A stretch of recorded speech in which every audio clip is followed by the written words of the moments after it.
என்ன நடந்ததுன்னு எதுவுமே சொல்ல மாட்டேங்கிற பத்தியா? எல்லாத்தையும் கேட்டுட்டு தான் இருந்தீங்களா?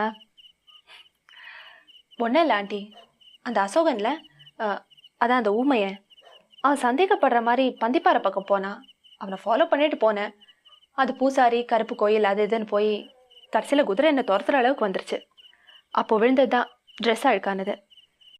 அப்புறமா அங்கிள் தான் என்னை காப்பாற்றி கூட்டிகிட்டு வந்தார். என்னம்மா இது? ஒவ்வொரு வாட்டியும் நான் குதிரை துரத்துறப்பெல்லாம் என் வீட்டுக்காரர் வந்து தான் காப்பாத்துறாரு. பாத்துமா, அவரால் இப்படி எல்லா நாளையும் வர முடியாது. ஜாக்கிரதையாரு. என்ன ஆண்டி, அப்படின்னா எல்லா நாளும் நான் மாட்டிக்குவேன்றீங்களா? சேச்சே, நான் அப்படி சொல்லல. சரி சரி, படுத்துவங்க, காலைல பேசிக்கலாம். இல்லை ஆண்டி, நீங்கள் தூங்குங்க. நான் தூங்க கொஞ்சம் நேரம் ஆகும். ஏம்மா, உனக்கு தூக்கம் வரலையா? மனசெல்லாம் ஒரே பரபரன்னு இருக்கு.